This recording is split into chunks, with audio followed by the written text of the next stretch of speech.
ఇది అదాని పక్కన ఉన్నాయి. ఎవరు నా పేరు గుర్తుపట్టువా? ఏం పేరు నా పేరు? మరి చంద్రశేఖరరావు ఆయన వంగి నమస్కారం పెట్టుకున్నా ఎప్పుడన్నా వంగినా ఇంతగా వంగినా? అదేవిధంగా ఆయన ఇచ్చిన వర్కులు కొన్ని నేను లిస్టు చదివి చెప్పిస్తా. KCR invites Adani to setup of work plants in TS. Okay, Hans India పత్రికా ఓనర్ ఉండొచ్చు కదా. Business man and Adani meets to KCR, Times of India. ఇగో ఈ బుద్ధిమంతుడు ప్రబుద్ధుడు అదాని సంఖ్యలో దూరు. ఈ సిగ్గులేనోడు అదాని గురించి నా గురించి మాట్లాడతాడు. అట్లనే ఒక లిస్ట్ ఉంటాడు,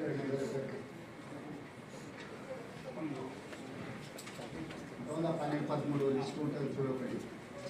ఇచ్చిన అన్నిటి మీద విచారణకు మన విచారణ ఏంగానే చూసిరా నా మీద కేసులు పెడుతురని ఒకల ఏడుపులు ఏడుస్తుంటాడు.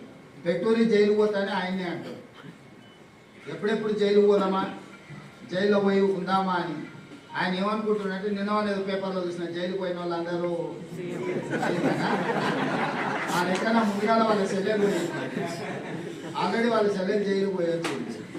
అట్లా కూడా ఈయనకు అవకాశం లేదు కదా. ఆ ఛాన్స్ ఒకవేళ తీసుకుంటే కేసీఆర్ ఫ్యామిలీనా ఆల్రెడీ వాళ్ళ సెల్లెలు జైలు పోయి వచ్చింది. ఆ ఛాన్స్ ఆల్రెడీ వాళ్ళ సెల్లెలు కొట్టేసింది. ఆ ఫ్యామిలీలో ఉన్న పోటీని తట్టుకోలేక. కాబట్టి ఇట్లాంటి చిల్లర ఆలోచనలు మానాలి. 10 ఏళ్ళు మంత్రి చేసినోడు, అమెరికాలో చదువుకొచ్చినోడు, కొంచెమన్నా జ్ఞానంతో కొంచెమన్నా ఆలోచన విజ్డమ్ వాడాలి కదా. ఆ విజ్డమ్ వాడకుండా అన్ని చిల్లర మాటలు మాట్లాడకుండా Adani Elbit systems defensive unit at Mamidipalli operational BRS టైంలో ఇచ్చారు. అదేవిధంగా missile cell manufacturing unit at Mamidipalli under construction BRS ఇచ్చింది. Microsoft data center at Ellikatta BRS ఇచ్చింది.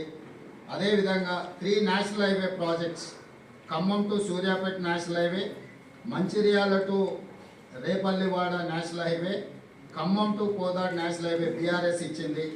750 kV transmission line project BRS ఇచ్చింది.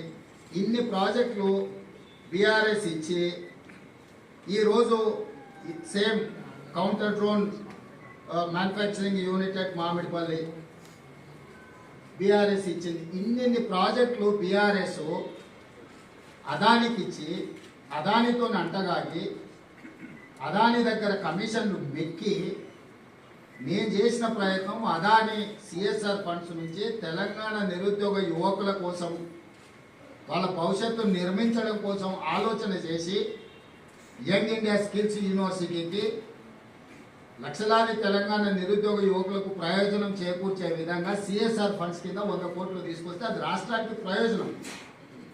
కేసీఆర్ లాగా అదాని నుంచి అప్పనంగా నిధులు మా కుటుంబానికి కొట్టే ఇన్ని ప్రాజెక్టులు ఇచ్చిండు. ఈ ప్రాజెక్టులు అన్ని ఇచ్చినందుకు కేటీఆర్ను ప్రాసిక్యూట్ చేయాలన్నా? అదానిని కేసీఆరే కాదు, కేటీఆర్ అనేది కాదు. దీనికి ఏం సమాధానం చెప్తాడు? సో ఏది పడితే అది మాట్లాడితే చెల్లుద్ది. ఎన్ని చిల్లర మాటలైనా మాట్లాడతాం. మాకు అధికారం కోల్పోతే మేము సహనం కోల్పోయినామని 2023లో అధికారం కోల్పోయారు. 2024 జూన్లో డిపాజిట్లు కోల్పోయారు. ఇప్పుడు మెదడు కూడా కోల్పోయారు టీఆర్ఎస్. సో మెదడు కోల్పోయిన మాటలు మాట్లాడితే దానికి ఇంకా మనం ఏం సమాధానం చెప్తాం? రాహుల్ నువ్వు మాట్లాడు, నువ్వనే చెప్పాలి కదా కొంచెం అప్పుడప్పుడు.